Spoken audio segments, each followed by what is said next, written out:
It's been a while. It's amazing and I love it! As you know, I love Super 73.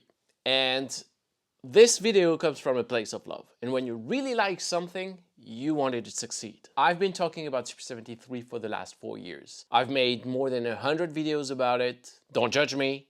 I'm a fan. And I really root for the brand. I've been invited to their HQ in the US. I've been invited to their HQ in Amsterdam, in Europe. I've tested all their bikes, and every time I'm on a Super 73, I've got a big smile on my face. And I'm even one of their ambassadors. I don't know if you've paid attention recently, but there's a lot of changes happening in the Super 73 world. Some are very exciting, and some are less. And the latest thing that happened is that they raised their prices for the second time in 2 years. Now we have a bike at 5K, 4K, 3K. But still, we have an entry price bike at 1.6K. And that is the ZG. Last year, on the 1st of December, we lost every off-road capabilities for 24 hours. And also, sadly, we see a lot of comments talking about delays, broken electronics or bad parts. I mean, last year we had a firmware upgrade from Super 73 in Europe that broke some parts of the bike. From the outside looking in, it just seems like chaos. But I want it to work. I want it to succeed.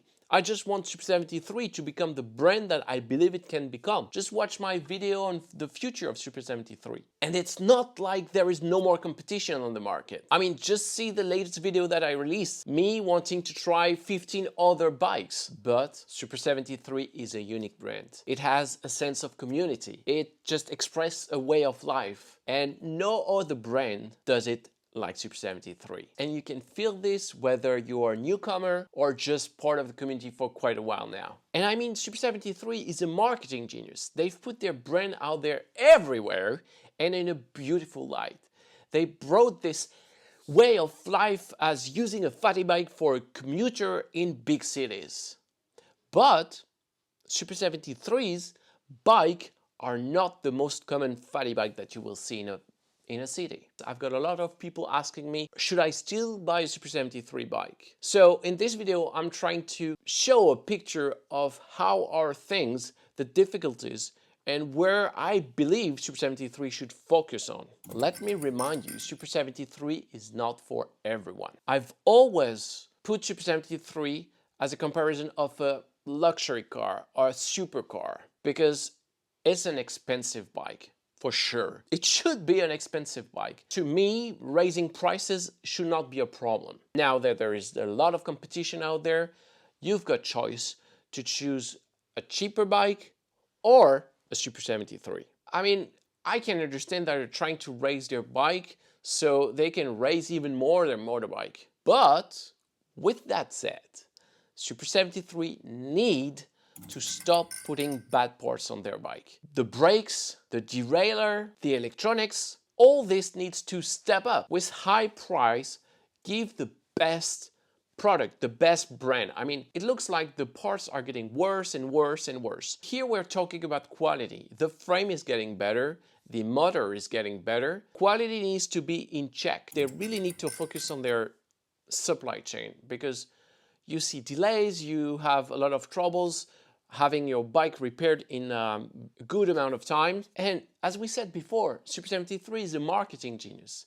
It feels like the communication right now is not as it used to be. But with all that said, we have to understand the complexity of managing Super 73, the legal aspect of it. Our bikes are just from the beginning kind of outlawed. I don't know how they got this to be certified in Europe, and this off-road capabilities just at the switch of a button is amazing. And this is why Super 73 is such loved and appreciated by all the community, because you can use your bike at a decent speed for a fat bike. And I can understand that this is a complex thing for Super 73, but it's definitely something they should also communicate on. Instead of just removing the offline capabilities for 24 hours, just saying nothing to their community. But it's definitely something that had some legal reason behind. Obviously, one other thing is the manufacturer's supply chain. It didn't recover from COVID yet. So yes, it's a problem. Stop having problems or delays on ordering your bike or getting parts to repair your bikes. If you want to buy your bikes and get it faster, buy it directly to Super 73. And remember, you can use my code to have 100 euros off your purchase. We have to remember that Super 73 is no more a three-man company.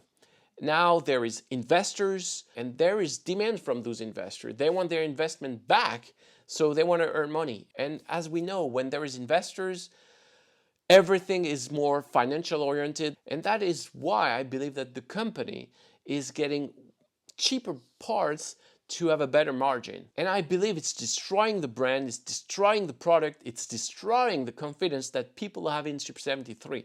And that's why I believe that you could raise the prices of your bike, but you definitely need to raise the prices of your parts. I think they have a lot on their plate right now. Entering in a motorbike market, which is a very mature market with a lot of competition. If just on the bike market there is so much problems that are not yet resolved or not well communicated, what would people think in the motorbike market, where they already have established brand that gives product with a lot of quality, with the correct prices, and here we have a newcomer who has a lot to prove. I still believe that the investors made one of the best bets on mobility, on e-bike mobility, because Super 73 is an amazing brand. It has a lot of future, in my opinion. And if there is anyone at Super 73 watching this video, guys, I'm rooting for you. It's amazing. I love it. And guys, please, please, please keep focusing on your e-bikes, and I just wish you the best for the motorbike. All right, that's my 2 cents. Thanks for watching. Don't forget to subscribe. I'll catch you in the next one. And until then, have a great ride.